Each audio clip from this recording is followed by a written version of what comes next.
Hello and welcome back to the second season of the EduPulse podcast. Feel free to sit back and enjoy our conversations with leading educational thinkers, movers and shakers, with a keen focus on helping our ITT and ECT colleagues navigate the choppy waters of education. Good morning, everybody, and I mean morning, because we are back. We are back with the EduPulse podcast. We're here with me. I'm Chris. Adam, how are you doing? Tired. Now, listen. Now, we're not going to start this podcast moaning, Adam, because you suggested this time, and I'm going to put that out there for the world to know and to realise, because we're here with the deeply legendary Shane. How are you, Shane? Yeah, I'm much more awake than you two. It's 11 o'clock over here. 11. At what time in the day? 11 a.m. Look at that. It's a perfect time. Because what part of the world are you in? I'm in Shanghai in China, so 7 hours ahead of you at the minute. And this is where, despite maths being one of Adam's specialisms, he needs to really have a look at this whole... It's great. You think like in 7 hours, that's what we're going to look like. God help you. Something to look forward to. Come on. And so I want to crack on this with this episode and just basically say, Shane, that we are deeply grateful for this episode with you, but also for you, because you were actually, before wives and mothers and supporters, you were the first person to listen to our podcast, the first ever episode, and give feedback on it through Twitter and let people know that we were out there and that you liked it. And I distinctly remember we launched the first episode and I pulled up on the car park at work and you'd messaged or you'd sent something out, and I phoned Adam and I was like, oh my God, not only is someone listening to it, it's Shane leaning, because having come across your podcast, your really successful podcast before, and the fact that it was you saying that as a kind of a little bit of a love-in to begin with, thank you, because it's tough out there in this market, and you just, if you build it, they will come type thing, which is really great for your support from the beginning. So thank you.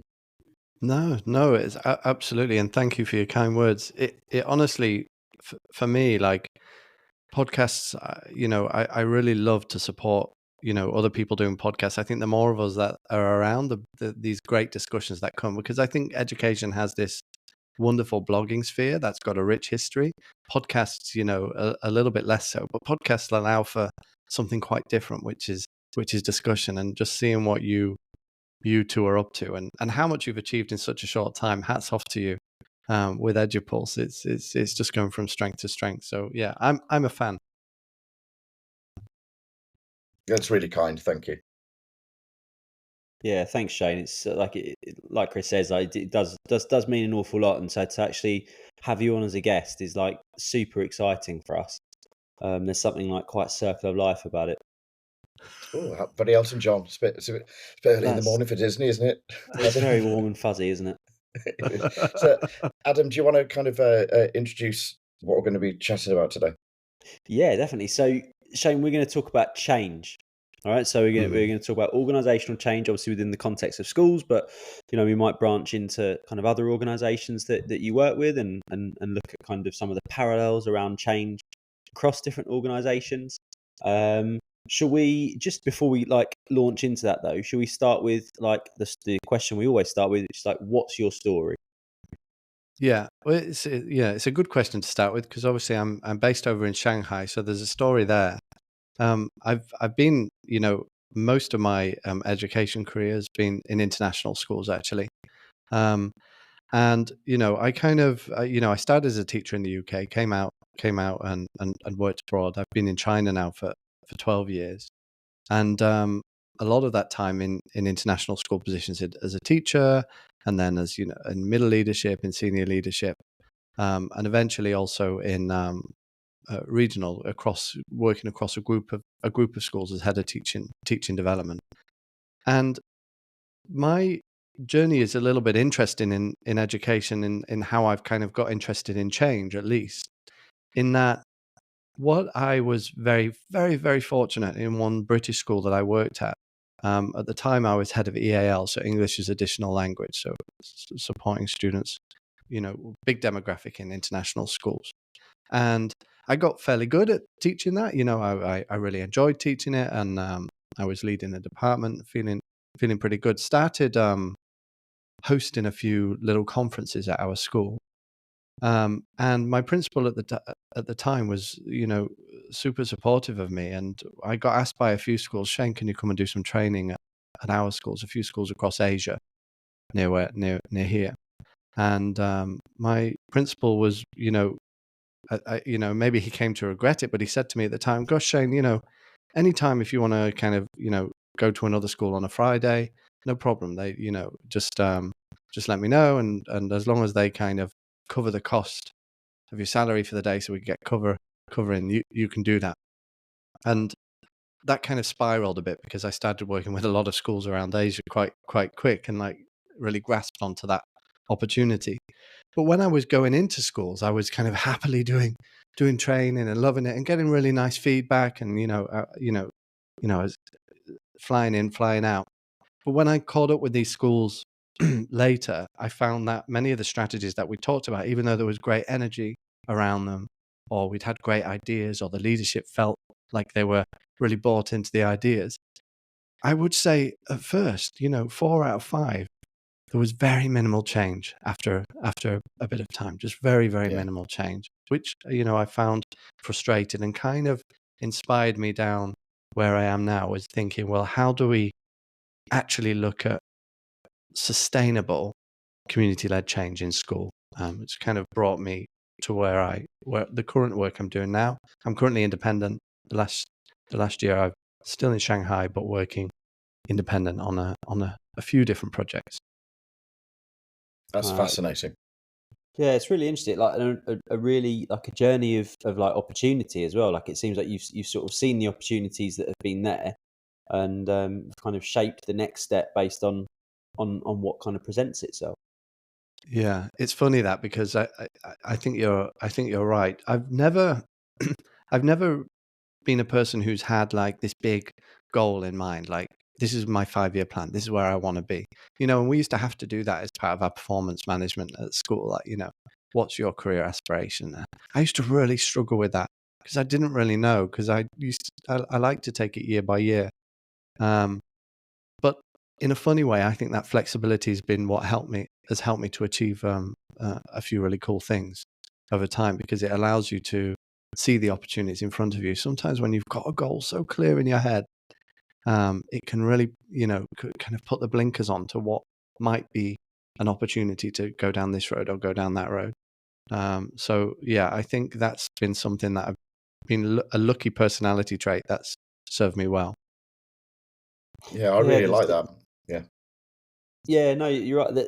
There's definitely something in that, and like we've had sort of similar experiences with that. I guess I would say, Chris, that's sort of where like because Chris and I met when we started a master's degree, and that is, I would say that's sort of similar as well. I wasn't sort of ever sort of looking for that. It was just an email that popped into my inbox on a particular day, and I thought, oh, okay, why not? Let's maybe look at this. And I know it was sort of similar for you as well, wasn't it? Yeah, I think my career journey is different anyway, but I think that the opportunity to look for change is something that people lack in a way. I don't know whether it's an evolutionary thing or a societal thing or a cultural thing. Certainly, where we have that, as you said, the blinkers on to go for that singular goal. Darren Brown did a fabulous one of his programs where he went to, I think it was Cockermouth in the north of England, and he went there to a town that was particularly downbeat on itself. It had a lot of floods.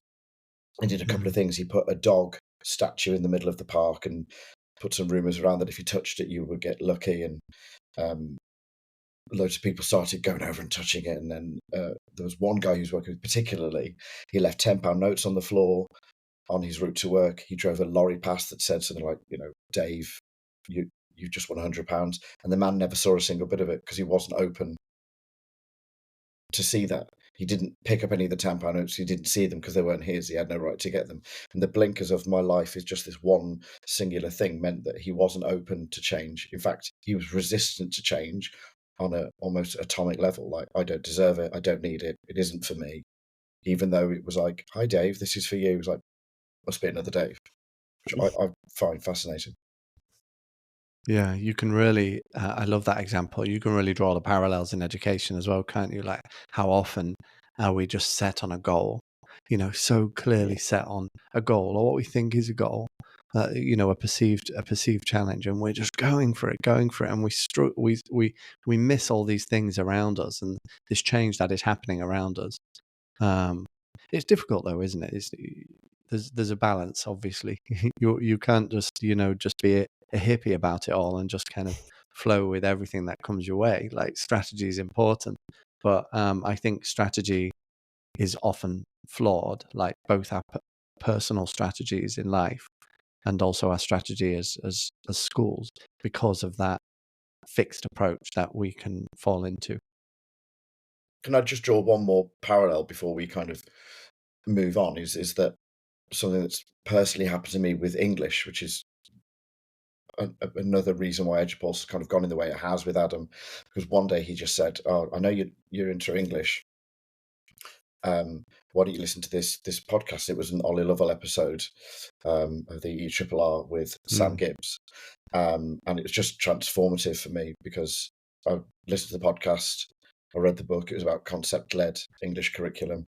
Then I read Sarah Cossingham's book.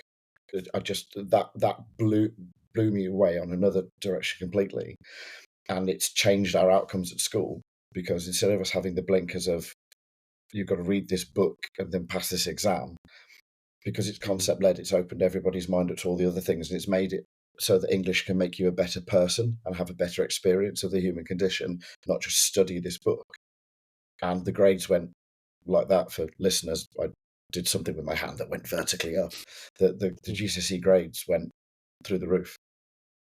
Yeah, Because of that. We took our eye off that blinkered, we've got to get you through the exam. Here are the questions and the game you need to play. Made it about the human experience instead of reading every word of the book. An absolutely fascinating approach that just blew open the doors of what could be achieved by even the lowest grade. Was just, yeah, mind blowing. It's a wonderful story, Chris, and it's a powerful example to me of just being able to think just slightly to the left of where you're looking, and sometimes the answer lies there. If we're in analogy mode, like I have one I share sometimes, which is around English additional language. We had a Korean child join our school. He was joining a British school in China, and he, in primary school, and he was, doing okay when he first got here, but his English just wasn't progressing very quick, and we couldn't quite work out why.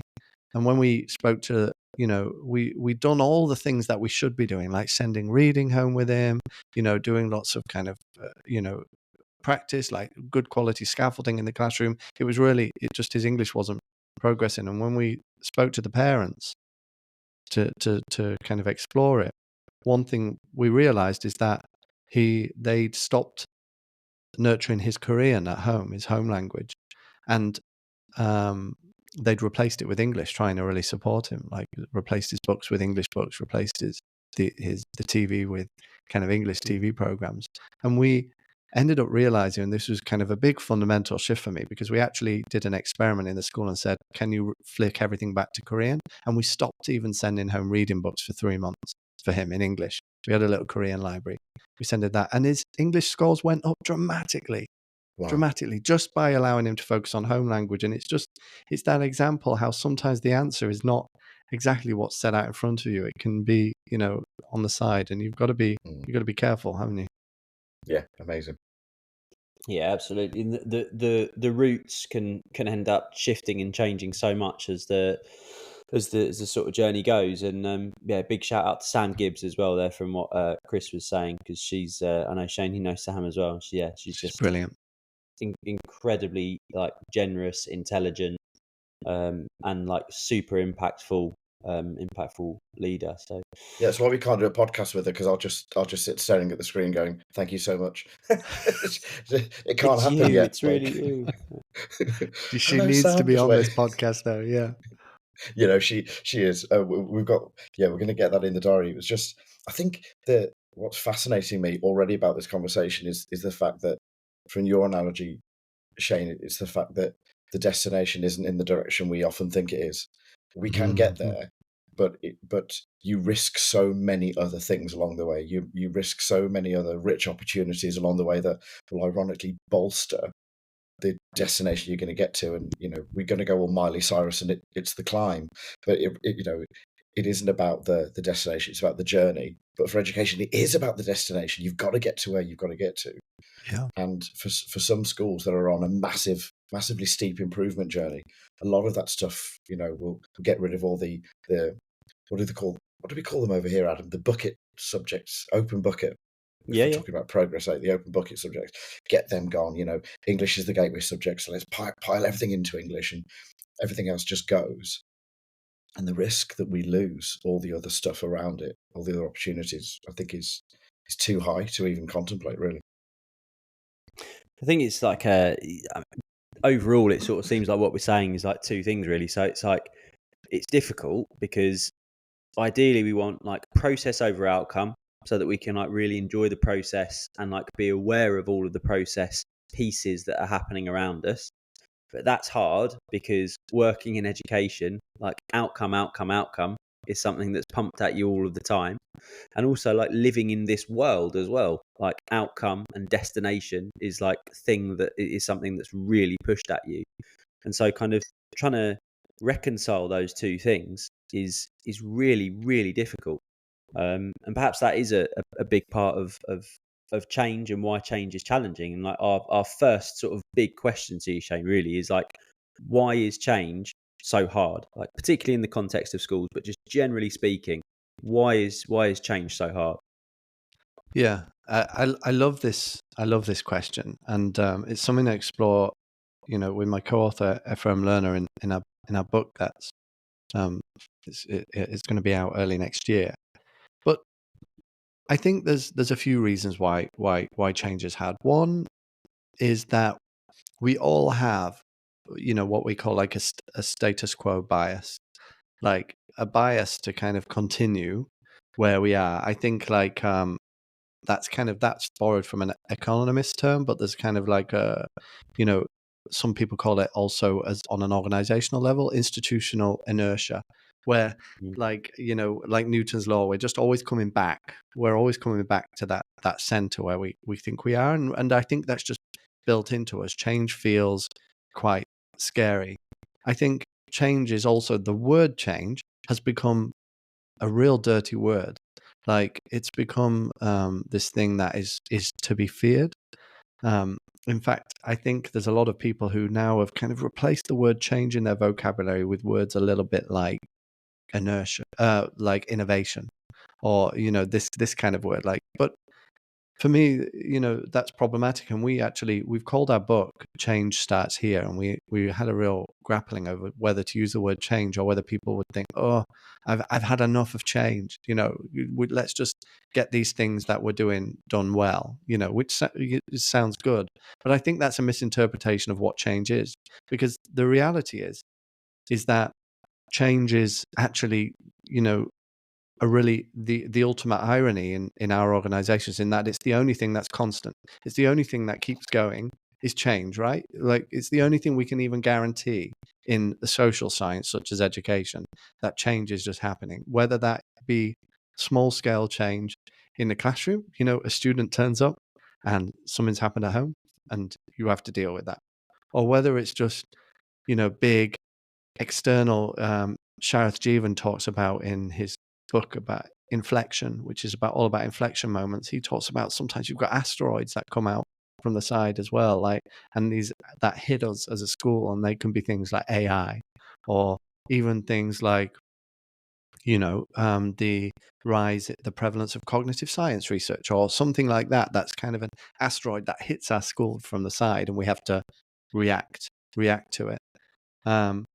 So I think there's a lot of reasons why change is hard and why it's very scary. The problem is that our response to that is sometimes to just ignore it, or to hold tight, or to go through a process that simplifies change into something very, very discrete, such as a real. You talked about outcomes just a moment ago, like how we got obsessed with outcomes. It's because outcomes are really easy, right? They're a future. They're a certain future where we go, this is the certain future. How do we get there? This is kind of simplifying the change. We opened this episode talking about how we've all taken these opportunities that have come to us from somewhere, and it's only because we've been open to them that success has come. That wouldn't happen if you're just totally future oriented the whole time. So I think you kind of get a sense that change is both complex and incredibly messy. And time where we try to simplify or to codify can sometimes just make it even more messy. That's kind of what we find.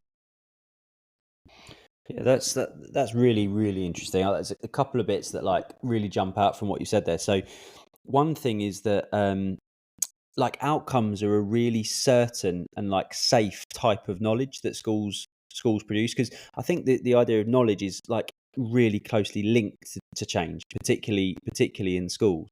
Outcomes like quantitative data that schools produce is a really safe, certain, measurable type of knowledge. And so I think we're always kind of biased towards making sure that whatever we're doing is measurable, because we're in a really high accountability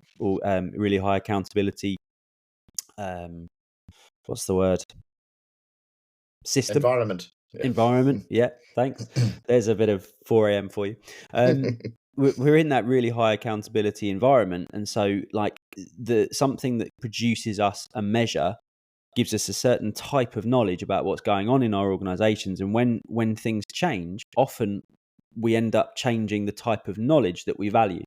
So, you think about schools moving away from being really exam and outcome driven and trying to make this shift to sort of wider curriculum and enrichment and well-being. All of that change brings with it a shift, I think, to a different type of knowledge, a more kind of narrative type of knowledge. And I think that change can feel uncomfortable because it changes the way that we work, but it also changes what we value fundamentally as schools in terms of the type of knowledge that we that we find interesting and find important.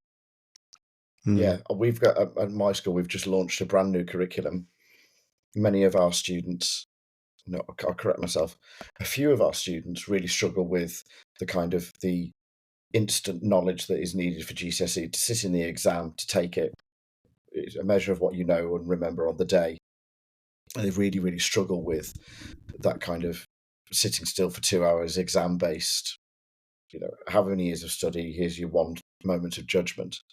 So what we've done is we've introduced a new curriculum that is built around knowledge into skills, obviously, but not many schools think like that at the moment.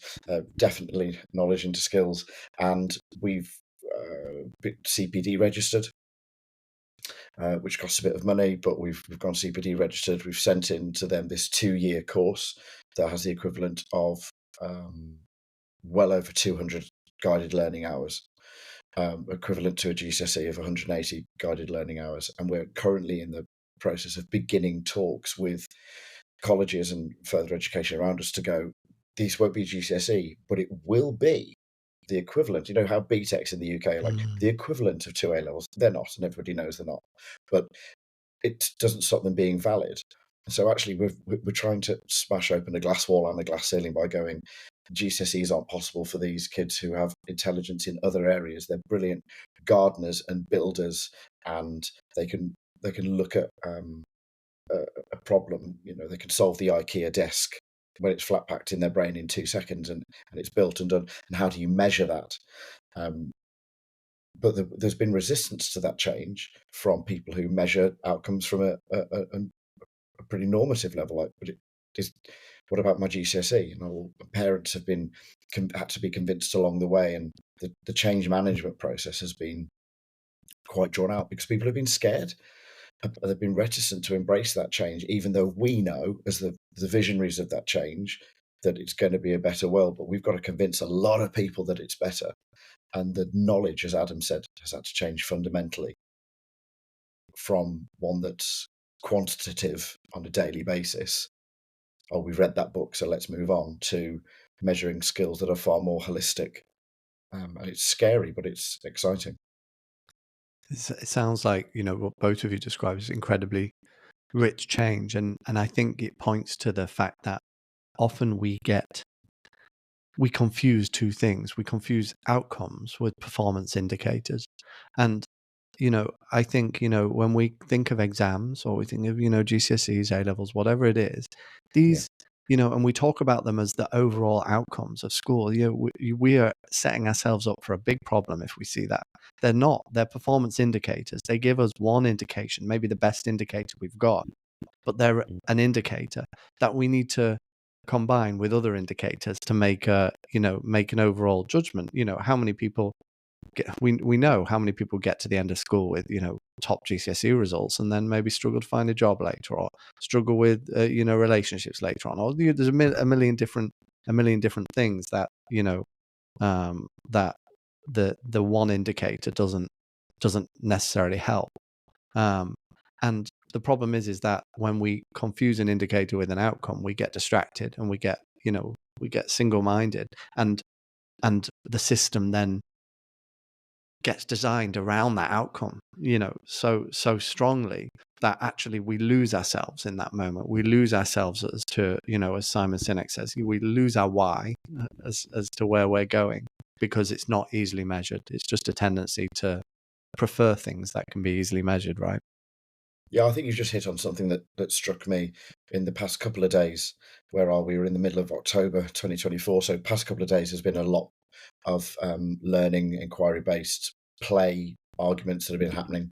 You've got EYFS leads on Twitter being jumped on by secondary school leads going, play's ridiculous, it doesn't work, and then inquiry learning doesn't work. We've got a couple of people on Twitter saying discovery learning, it's I've never seen it work. And if you want to get the kids to get their best results, then direct and explicit instruction is the only thing that works, and it's the only thing you should be doing, because that's the only thing that it's the fastest thing. And I read it and I go, you are completely correct. Like, I can't argue with your anecdotal evidence. I can't ignore your physical evidence that you can produce. But part of my heart goes, that can't be the only thing that school is about. There has to be time for both. There has to be, otherwise, I'm just sat in an institutional exam producer, and I can't. Then my soul is not in it as much. So I can't deny that these people are correct. This is the best and fastest way to get the results. But I'm not all about the results. And that's where we will always differ with those people, because they're like, sorry, but the results are everything. And if you can't get good progress 8, you're a bad school and you're a bad teacher. And I don't want to know. And the reason why EduPulse was started was to go, it's time to stop the binary. Let's have a look in the grey area. Let's have a look at, what about both? Yeah, these straw man arguments help no one, and I find deeply frustrating. And I work in the international education space, so a lot of schools of which are run by the IB, International Baccalaureate, famously inquiry led schools, and having outcomes that are incredible outcomes. And I see what the students are doing when they leave these schools, just doing the most incredible things, and getting into positions where they're changing the world for the better. And I having been in those schools and seen those students engage with these kind of inquiry projects, and I've seen that passion ignited in them that I know wouldn't necessarily have come through other methods. So, but it's that it comes back to the mistaken outcomes for indicators again. They're not wrong. And if we want to get these students to get high grades in these exams, there's probably a better way to do it. But we are just conflating an outcome for an indicator, and as soon as we do that, we're losing other things. Yeah, there's so much more nuance and difference in it, dependent on context, and I think it's so important, and that's what we try to do. Really, is just to try and bring the other sides of all of these debates together, and kind of try and position all of the different positions on different things, like in the same space, and try and let them sort of peacefully coexist. Really, so. Why is change so hard? There's a few things that we've like drawn out so far. We tend to have like a currency bias, so a bias towards sort of the status quo and keeping things as they are because that feels sort of safe and secure. That sort of jars with the fact that like change, and this is Neil Gilbride said this at Research Ed National Conference in September, that like change is actually the aim of schools, and like sometimes like we sort of shy away from that, and there seems to be like it sort of jars with the fact that it feels like the status quo should be the aim, but actually change is literally the aim of schools. You can't avoid it, and you shouldn't try and avoid it. It's there. We can sometimes get outcomes and performance indicators confused, and we see change as like generally speaking, we tend to see change and talk about change as like, oh, we're going through a rocky time, or like the language around change is quite negative sometimes, isn't it? And that can be, as an industry, I think that can sort of make it harder for us to kind of embrace change, but also to like take some control of change as well. And I suppose that's probably true more of society and human beings. So like stuff that we've talked about so far is really sort of rooted in what it is to be a human. What is it about schools, aside from that sort of outcome piece, what is it about schools that makes them particularly hard to get them to kind of embrace change and use change in a positive way as an organization, do you think? Mm. So it's a good question. It's a challenging question in a way. I think one of the things about schools that makes them so challenging is that the communities of schools are by their nature big and diverse. So you have these huge teams that exist. And when I talk about a team, I'm not talking about a leadership team or a department team. I'm talking about the team as in the school, the students, the parents, the community that surround the school. All these people, these, you might call them stakeholders. I think stakeholders does a disservice sometimes, like they just own a tiny stake in the organization. But actually, there's a complexity of people who are deeply passionate and deeply need for the school to succeed, coming from all directions.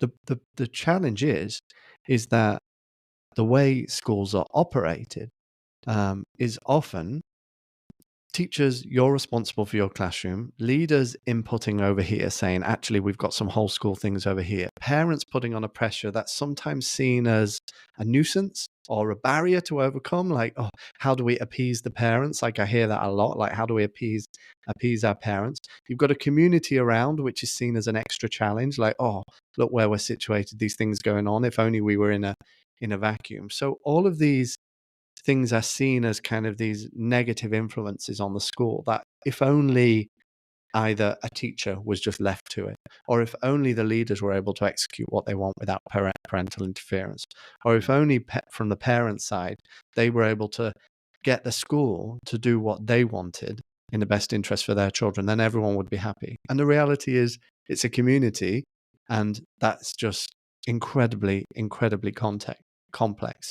And I think that's where the work of good quality change management has to start with community. It has to start and end with community. And if it doesn't, you're going to encounter those problems and you're going to see them as obstacles along the way. And that's going to potentially negate some of the good changes you're trying to make.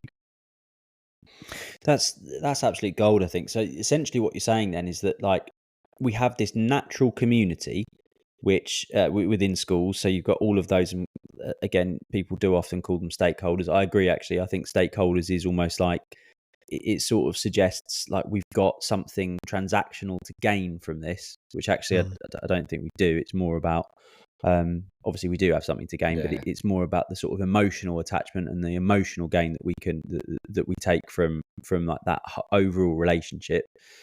But ultimately, you're saying that we often see each of the parts of that community, and we see our part within that community as kind of sat and situated on its own with its own sort of set of goals and aims that are distinct and different from the aims and goals and wants of the other parts of the community.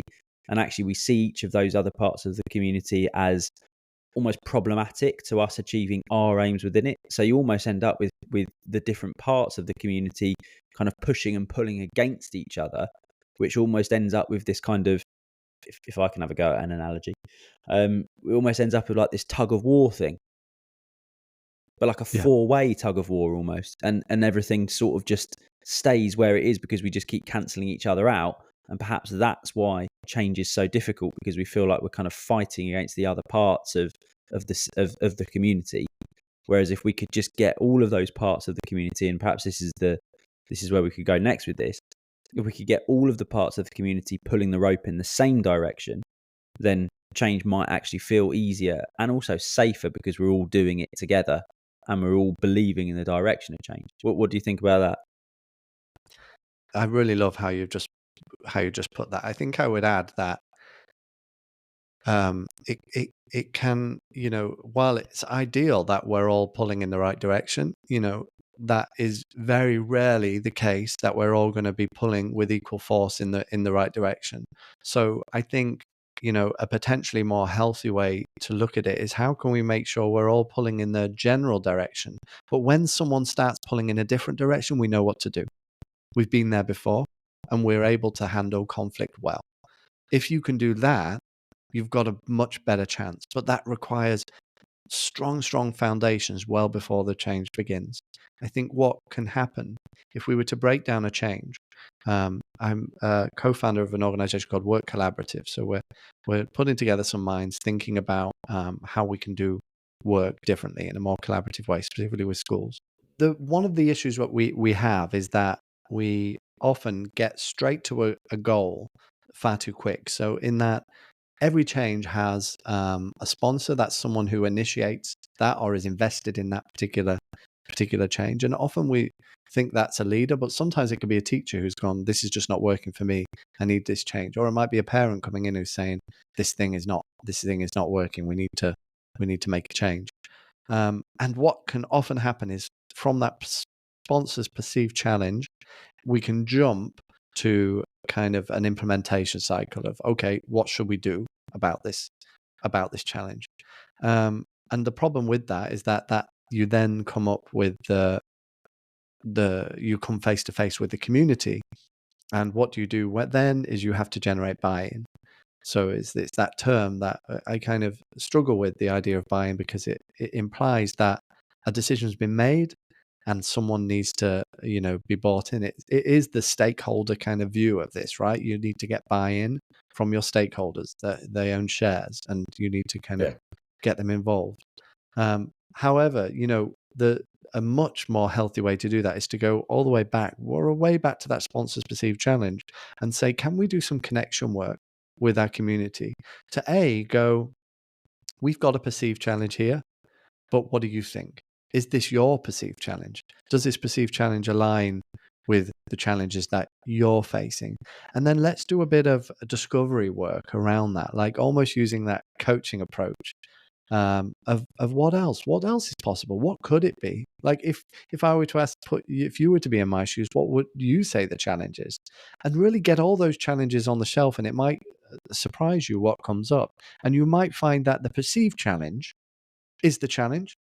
More likely, you're going to find that the perceived challenge is part of the challenge, or a piece of the challenge, or that there's something underneath. The challenge was just an outcome, and actually there's something underneath that was actually presenting a better challenge. And maybe that's revealed to you through teachers, through students, through parents, through community, through staff at your school, through other avenues. And then once you've got that challenge in a better way, better defined, better aligned at the beginning, and you go, are we kind of agreed on what this challenge is now? Then you can create your goal. And when you then move forward with your goal, you're all going to be kind of pulling in the similar direction at that point. And you're going to to come across conflict as you go forward, but at the general, you've got this generally community defined goal. The concept of buy-in then seems quite alien. Like, why would I then have to start generating buy-in? We've kind of agreed the challenge, and instead, what your job will be is to rearticulate the mission, the vision, is to communicate really well with the community as that change unfolds. When things start to change within the change, which is kind of going to happen, your job will be about communication and engagement rather than generation of buy-in. I think one of the things that jumps out immediately for me, because you mentioned coaching and I was nodding furiously, is that part of what you're talking about there is establishing some kind of shared language, which Adam and I have spoken about lots before on the podcast. Because without that, right, with our change with the curriculum at school, we were saying GLD and guided learning hours, and our community didn't know what that was. They didn't know that 180 guided learning hours was equivalent to a GCSE. They weren't even comfortable with the word equivalent. What does that mean? The same as, or not the same as, or is it equity or equality? It was hugely complicated because we hadn't potentially done the groundwork on getting that shared language to then speak to the. You can only get shared language by sharing the language, which indicates that you've got to actually have a communication that's really simple and clear and defined, but that's thought through. And to go back to Adam's analogy of the tug of war, which I quite like, because it's flawed in the sense that what are you going to do? You're going to pull harder. You're going to set it on fire. You're going to flick it and get all the annoying people off. None of those things are appropriate, but neither's digging your heels in. And so trying to work out how you're going to bring those people along from the beginning. It's like, well, I'll just stick everybody on skateboards. And then when we're all pulling on the tug of war, people are going to start automatically coming along with me because I've already set that ease up for the future. I love that. This analogy is getting out of hand, and I love it. Yeah, Chris does this with analogies. Like, before you know it, there'll be something under the skateboard. It will be like, I don't know, some sort of oil or something that makes it even faster, but a particular type of oil, so that people move in a certain way, and it'll be quite an expensive oil as well. I don't know. So that, like, a couple of things that have come out of that bit. Then, so we've got this importance of a community defined goal that needs to be driven by a shared language. So if we get a shared language, that leads to a shared understanding. If we've got a shared understanding, then we've got something that the whole community is on board with. I share your sort of reticence about buy-in and also the words I've just used there, like on board with.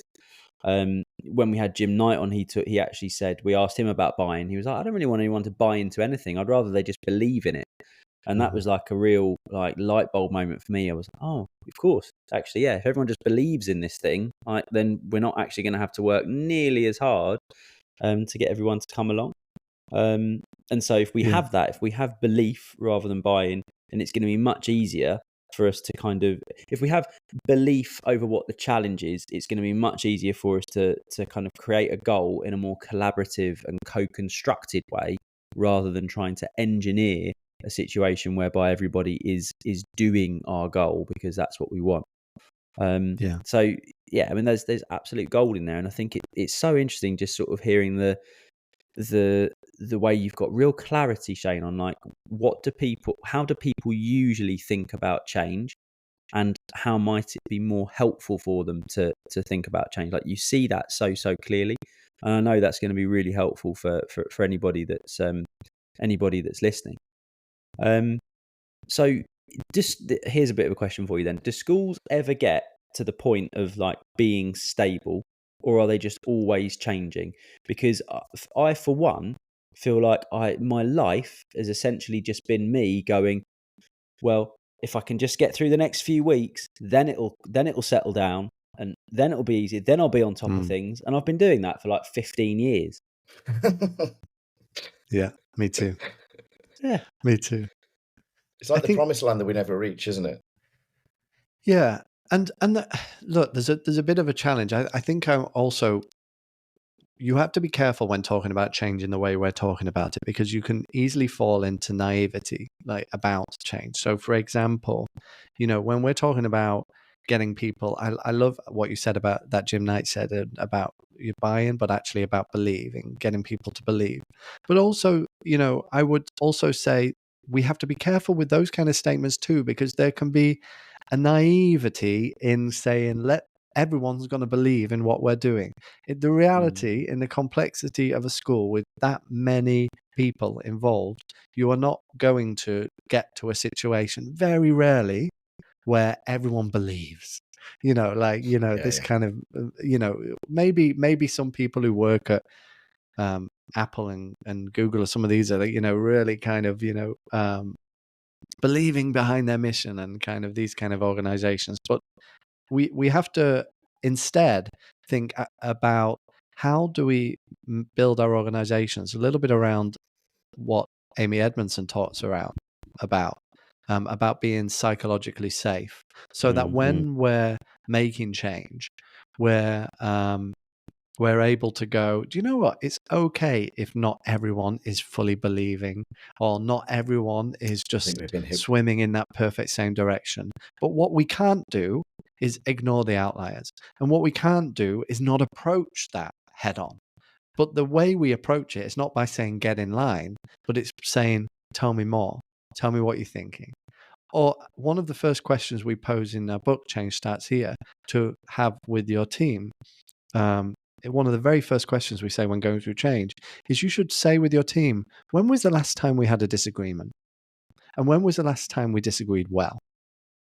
Can we dig in to the way we have conflict around here, so that when we're approached with the inevitable conflict of change, we can see where it's worked, we can see where it didn't work, and we're prepped for it. We're becoming a bit more psychologically safe to have that productive failure, that safe failure in our school, because that's the guarantee, right? We're going to fail time and time again. We have to get a little bit comfortable.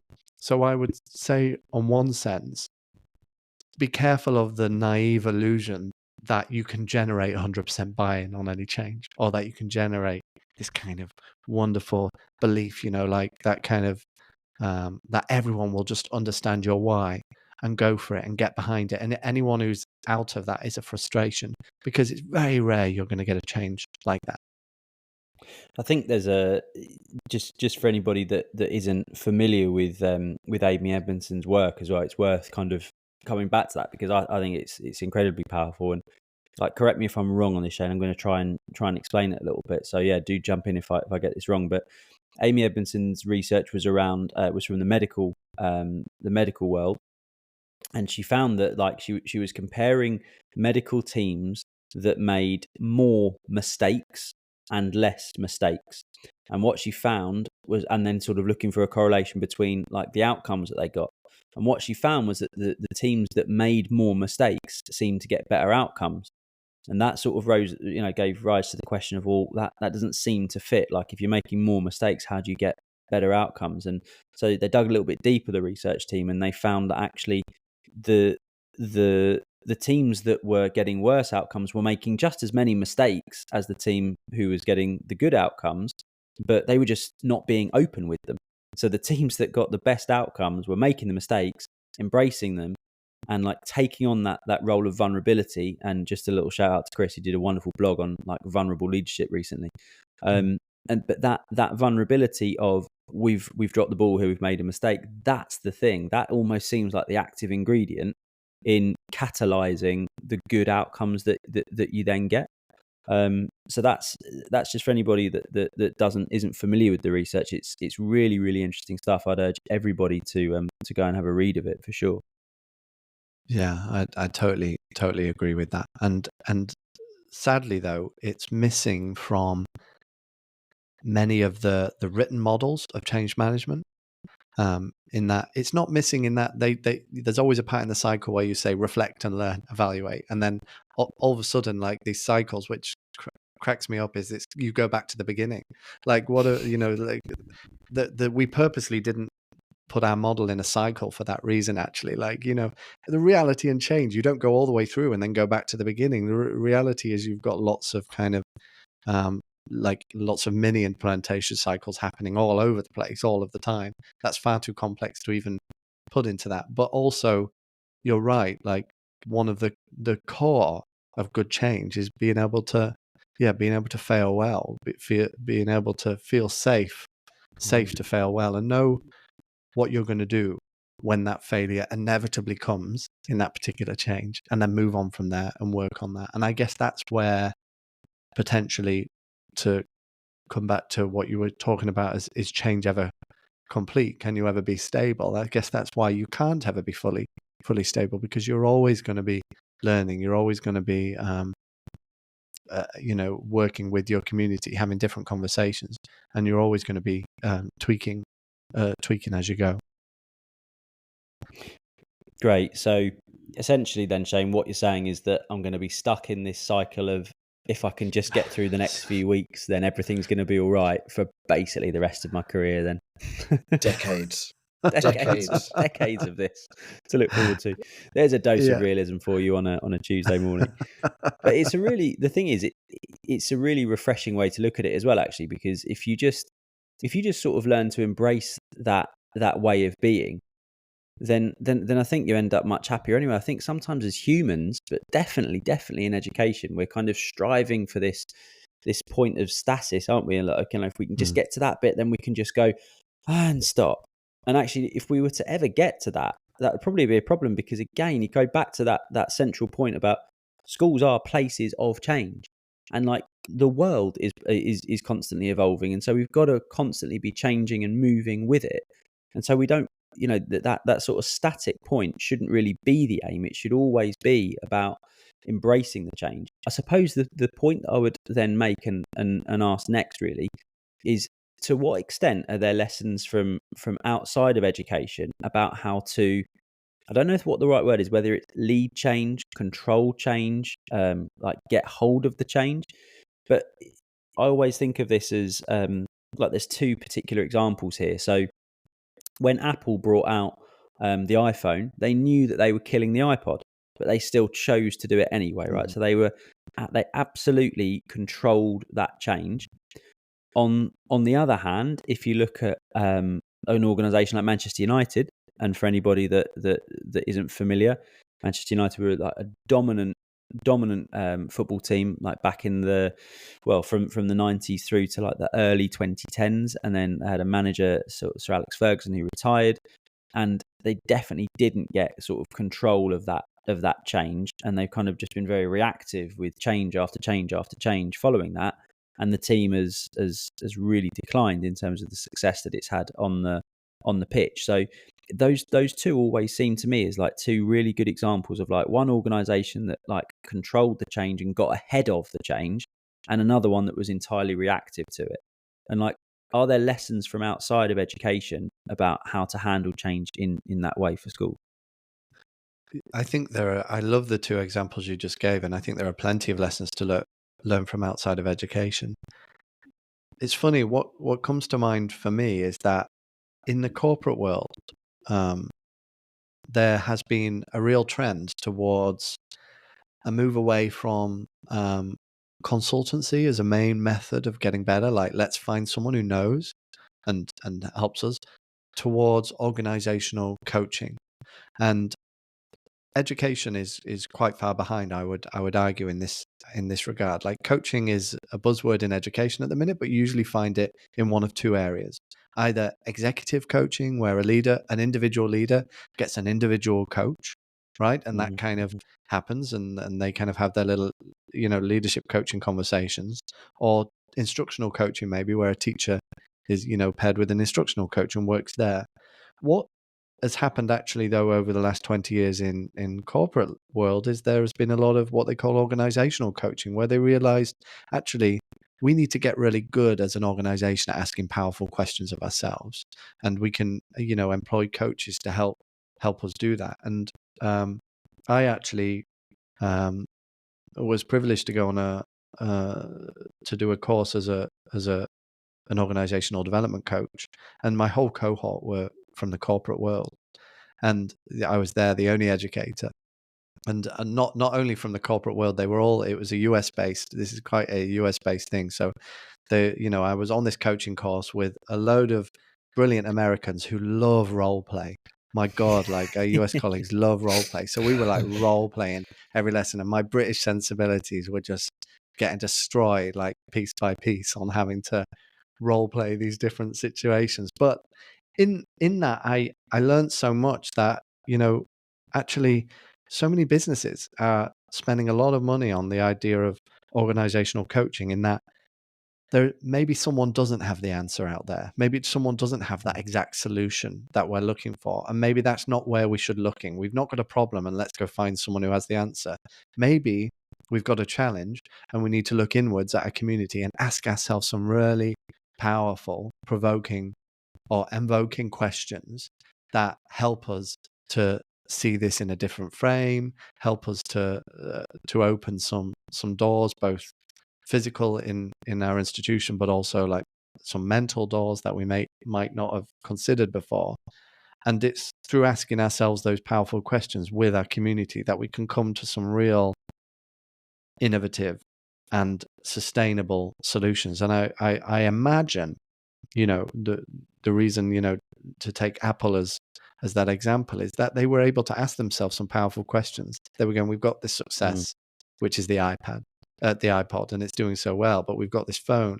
We know it's going to take over, but let's just ask some challenging questions about our customers, about what we think people want, and where things are going to go. And that let's sit uncomfortably with that and then make a decision from there. I imagine, they took that kind of approach. And I think in education, we should be thinking in similar ways. So not just going, okay, here's that cognitive science research, we need to just implement it in a classroom. Or here's some instructional everyone's doing instructional coaching, let's do instructional coaching.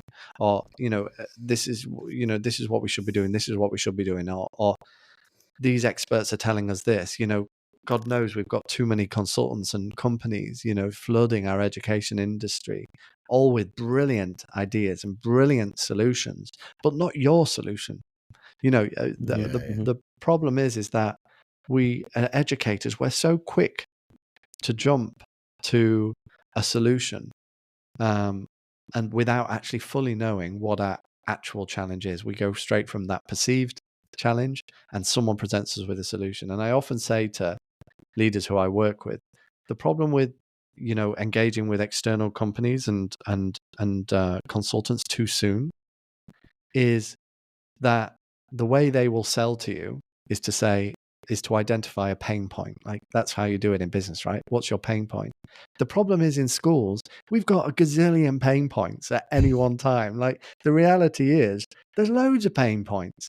And so any company could probably approach a school and say, I've got a solution for you, and be right that it is one solution to one part of your school. What you've got to go as a school is to go, actually, they're pointing out a perceived challenge, but what are our community defined goals? And then let's approach the people outside who meet that, not the other way around. Do you think there's something to be said in that British sensibility that you were talking about that links all of this? Because and Adam did a blog recently on rehearsal in coaching, and that's a word that really triggers a lot of British people, because they're like, I am not role playing, and because that's what they think it is. And they think they've got to stand up and pretend there's a class in front of them and tell little Jimmy off, and then grab this kid's attention and cold call a child that doesn't exist. And those British sensibilities really get in the way of having a bit more of an open mind, a bit more of a natural innovation that happens, because we have shut ourselves down. Because you're right, that British sensibility of absolutely not. I went to a thing that was run by the RSA, and I took my head teacher, and they started with a drama game, and we just wanted to die. And I'm from a performing arts background, and I just wanted to die. I had to hand a hat round and pretend it was something else, and we were just like, what on earth is this? It was just hideous. And we were like, no thank you, where's the wine? We couldn't get wine until we'd done the hat thing. And so you did the hat thing then? Of course we did the hat thing, Adam. We're team players. It was there's, I don't know, it just struck me there that are some elements of change not accessible to us. if we shut down those areas of ourselves of which we're scared to approach, of which we're reticent to knock on the door of, just in case we, ironically, change. It's just something that's coming to me now, because I've just got comfortable, just fine, everything's okay. I've got my same stuff every day. It's not a problem, and I don't want to bring it full circle. I know so many teachers that just go, no more change, please, no more change. I really like how you've put that, and I think you're right. It's funny, I think you mentioned in that blog, it was Josh Goodrich's work on rehearsal. One of my favorite episodes on my podcast was with Josh as well, talking about rehearsal, something that, we also talked about, that deep discomfort we have with the concept of it's a great episode. this kind of rehearsal. I think there is some work we have to do, actually. I think you're totally right. There is some work we have to do in terms of getting past that discomfort. And I think can sometimes be a little bit we can find it a little bit uncomfortable to open-ended questions. We're not very good with it. And I think to be fair to ourselves, it's because we're busy, and because especially in education, we've just got so many things to do. We just need to know what to do, when to do it, and let me just kind of crack on. So I think you raise a really good point about our psyche and being ready for that. And I guess that would link all the way back to why, when we're going into change and we're asking difficult questions or we're asking difficult things of our teams, we need to make sure we don't miss the very first step of any change, which is connection. Have you deeply connected your team together? Is there a connection between the different community members? Do the team members feel safe to make mistakes? Have you ever had challenging conversations together? Have you done change well? And do you know where change has been done well before? Does your team know where change hasn't been done well before? These are all kind of specific change agnostic questions that will just survey the land of where you're at. And you need to do some good development work. Sometimes when I'm coaching with a school, they'll be wanting to commit to a particular change, and actually we'll get to a point where we go, do you know what? We're just not ready for this change yet. We have to stay at the connection phase for a little bit longer and do this connection work, for 6 months, and then see whether we're ready for a change after that. Because if we jump into change, we're going to try starting to connect the team way too late. It's going to get into a buy-in problem, and we're going to either extend that change out way longer than it needs to be to implement, because we're just constantly having to deal with conflict, or it's just going to fizzle out as soon as the people who have as soon as the sponsors leave the room. To come back to Adam's tug of war, so many times you'll find change. You're like, this is really easy. This has been brilliant. You're pulling the rope behind you, and you look behind, and there's nobody there. They've all let go. You're looking behind, going, I thought that was a little too easy. Or you're dragging it. This is really heavy. It's just a load of dead bodies hanging on the rope behind you because they've all just burnt to death because you've got no change no matter what. And I think sometimes that you've got to be vulnerable enough to go all the way back to that starting point, like you just said, and go, we aren't ready yet. We aren't ready for the change. Otherwise, we are literally just going to be dragging Adam's metaphor across a desert. Which I must say, your metaphors and analogies are top quality, especially for a 3 a.m., 4 a.m. call. I feel like we should have a call more often, because I feel like I need to steal all these metaphors. They're brilliant. I mean, that last one was a little bit violent, a load of dead people on a rope. Yeah. And to continue it on, because they aren't holding on voluntarily. This is great, Adam. They aren't holding on voluntarily. You've strapped them to it. You've strapped them to this change. They've got no choice. You're dragging them along. They're screaming, no, please let me go. You're like, no, but this is good for us. You see? Yeah. We need to get someone to visualize this. If Oliver Caviglioli or someone's listening, they need to, to tug of war of change, and this triumphant man going, we did it, and just a load of corpses behind, just hanging onto a rope. God, yeah. There's definitely something there. There's definitely a visual, isn't there? Quite a powerful visual there. I'm going to do a blog. And then we're going to tweet Mr. Caviglioli, and we're going to go, wouldn't this look great? And then finally, our dream of being immortalised as an Ollie Cav Picture. picture will That is the be dream. realised. It is the dream. You've not made it otherwise. There's again, like there's loads and loads in there, and I think that connection piece is fantastic. And if I may, just because we've just mentioned Josh Goodrich and Step Lab and rehearsal, I do think that's a part of Step Lab, and that is often misunderstood, is this importance of connection. And I know that we see this debate quite a lot around, instructional coaching in particular, and people go, oh, it's just about like drilling the technique and getting someone to do this technique, and like that. I think that's really misunderstanding like what a lot of the really good work that people like Josh and the organisation of Step Lab, and there's others as well, but they're probably the most prominent one at the moment, certainly in the UK. And I think that sort of misunderstands the message. Like definitely nobody is saying there that connection isn't important. And actually the first part of a coaching relationship is at Step Lab, they call it connecting and clarifying. And like the importance of getting that bit right is absolutely fundamental for getting people to be okay with the change that is inevitably going to come when you enter into that coaching relationship. So that connection piece is fundamentally important, and I think it's it just feels like an opportunity to say, actually, everybody's saying that's really important. I don't think there's anyone out there that is actually saying no, you just go straight to the technique, tell people what they need to do, drill it into them, and watch them do it. It's a massive oversimplification, I think. Yeah, I think so. I think one of the biggest challenges that comes with, say you're implementing a Step Lab model for instructional coaching, or you're implementing an Inner Drive model for cognitive science, whatever it is, you're implementing something, is I think schools are just sometimes a little bit too quick to approach these external organizations as solutions to challenges that they're not quite sure exist, or they're not able to fully articulate.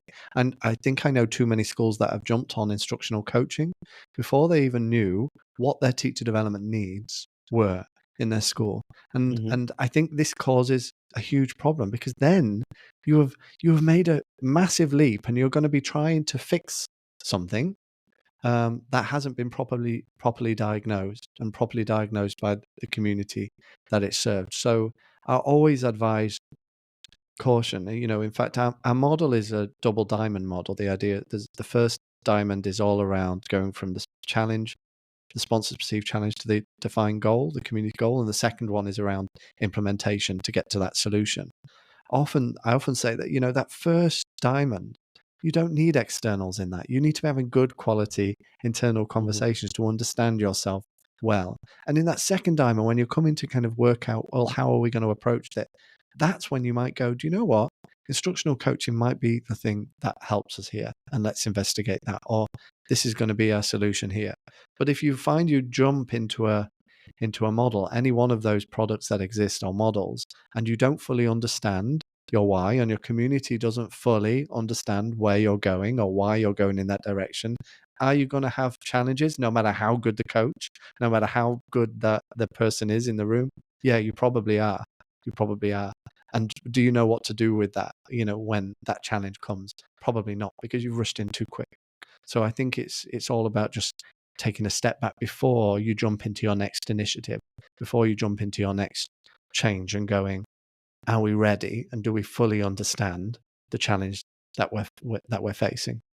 It's like giving everybody some protective gloves. I'm going back to the metaphor again. While on the skateboard. While on the skateboard, but so it's about giving them knee pads, about giving them helmets, but more importantly, on a fundamental level, it's about giving them gloves, because if they aren't holding on tight enough to the rope, or the rope in the right kind of way, they're going to get burnt. They need to be aware of how, the proper technique, the grip. I'm being serious about this metaphor now, because I do actually think that first diamond encompasses all of that. You can't just say, here's a rope and come with me. People are going to, well, no, hang on a second. So that internalized diagnosis is so important, the preparation for change. Otherwise, you're just going to be going, I don't know what the problem is, but the solution is this. And then you've got to look to the person's motivations. Why are they suggesting that? Are they getting something out of this? We have our own safeguarding system in school, and recently been looking into more of the systemized paid for products, which are extortionate, by the way, for what they are, because they're cloud-based things. Or it's this amount of thousands per year plus this amount per child, even though it's a database in the sky. And it's like, well, I know that the solution is that, but I don't know what the problem is.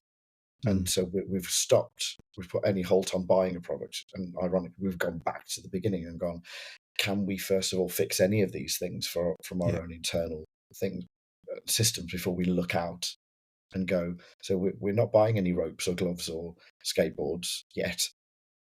We're kind of trying to. I like that we're in that first diamond phase. Yeah. Do you know that there's something that we're sort of really wrestling with at my place at the moment, which is around equality and diversity, and trying to really make sure that we thread that more through like the being of the school. If you look at our curriculum, it's really diverse, and I think it does the job that it sets out to do as a curriculum in terms of like the taught lessons of the school. But then I would use the word curriculum to encapsulate the entire lived experience of the child in the school. And actually, like, we're really struggling with like, what is it that's actually the problem? Like, what is the change that we want to see? Like, what's the issue that we've got? And it's really easy just to jump to, we'll get this speaker in to talk about this because that will light a fire. It's like, well, yeah, it might, but like, it might not be the fire that we want lit. Like, we want to really, really properly define and understand the problem. And when the problem and the challenge is so abstract, like, that really takes some proper wrestling. And we're still in that. We've been in this space now for about 3 weeks, a month, where we just keep going backwards, forwards on like, what is the thing that we're trying to get at? Like, what is the challenge? But I think once we settle on that challenge, at that point, that's the point that we might look at then commissioning some work from outside, because then, like you say, Shane, you know what the challenge is, you know what it is that you want from that person outside. Now, for me, if I then was to come across a consultant or someone external who sort of had the approach of, this is the thing I offer, that wouldn't be something that would appeal to me, because I want to co-construct it with that person.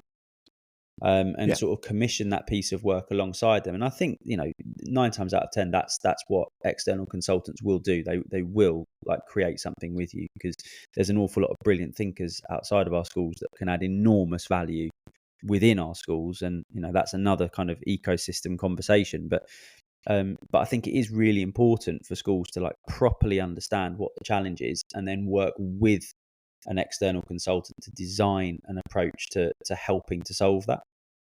Yes. It's funny, like, I've been called, I was at a conference once and someone said, "Oh yeah, you're the anti-consultant consultant, aren't you?"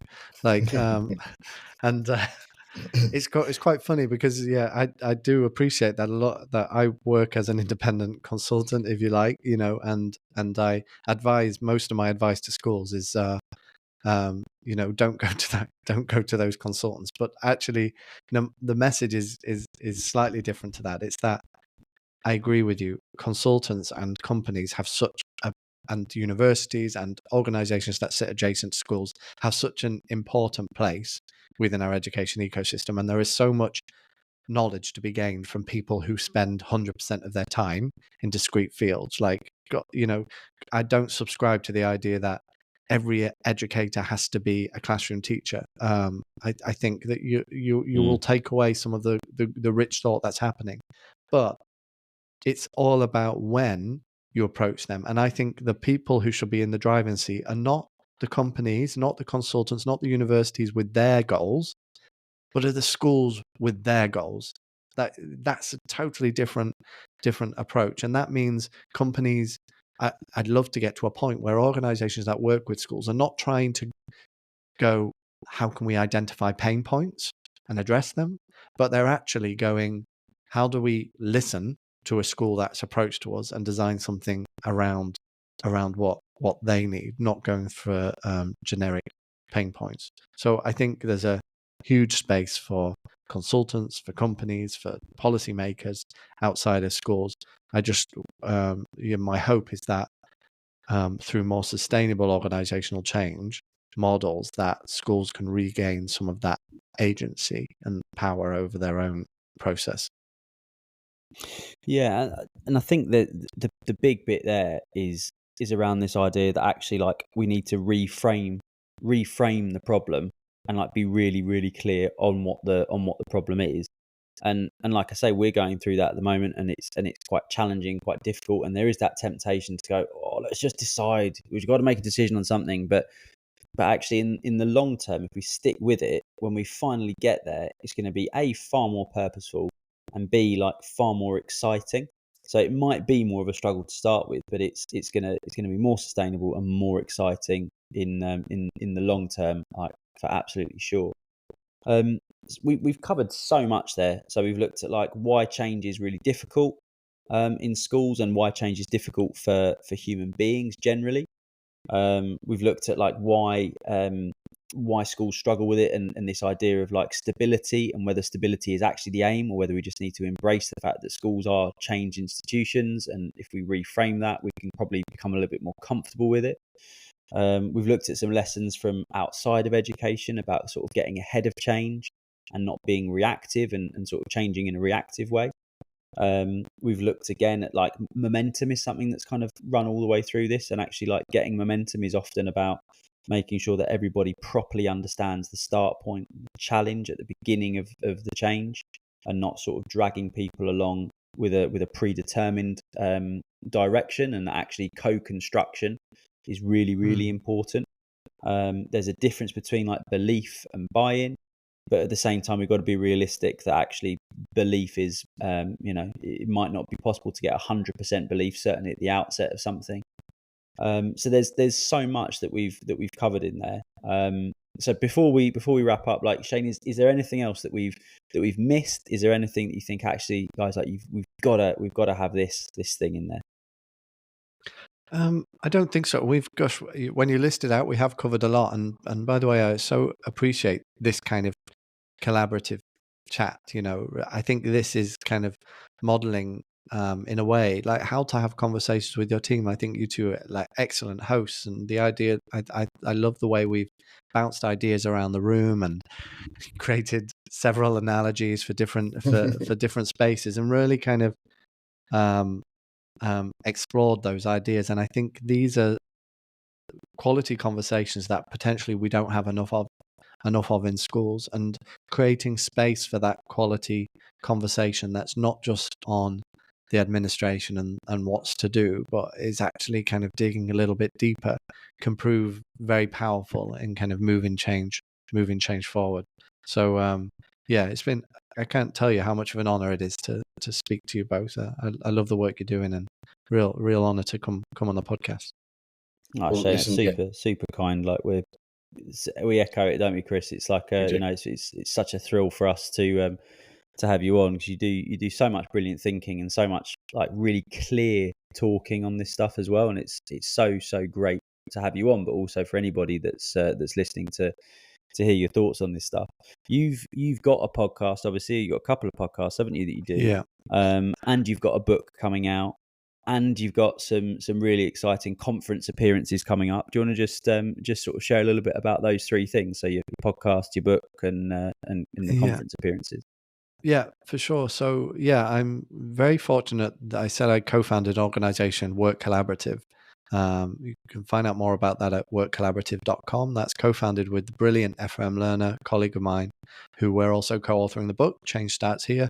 So you can find more information about that at workcollaborative.com. And also, this is a collaborative. We're looking for people to just be part of the conversation as well. So we're trying to develop a network where we can start to develop what good quality change looks like in schools. So we'd love you to get involved there. But my wider work, my main podcast is Global Ed Leaders. It's for international school leaders. Is kind of where I spend most of my time. I also have a podcast on coaching with brilliant and most positive person in education, Jim Thompson, over in the US. Love doing that live podcast every other Tuesday. But if people want to find out more about me or kind of get in touch, the easiest way is to go to my website, which is shaneleaning.com. And it's leaning, not learning. I wish I was Mr. Learning. My first teacher badge was printed Mr. Learning. And believe it or not, my co-author his surname is Learner and without the A, and I'm leaning without the R. So if we'd swapped a couple of letters, we could be Learner and Learning. But it wasn't to be. But yeah, it's leaning, as in leaning on a lamppost. Don't get that spelling wrong. Of course. Shane, it's been an absolute pleasure to have you on the EduPulse podcast. And mate, should we do this again, Adam? I think let's get Shane back on. If you would, Shane, like, we would absolutely love to have you back on again. Like, if you would spare us the time, I would love that anytime. Thank you so much. Thank you so much for tuning in to the latest episode of the EduPulse podcast. Why not help broaden the conversation and join us over on social media at EduPulseCo, or sign up to our newsletter at edupulse.co, and we'll see you next time.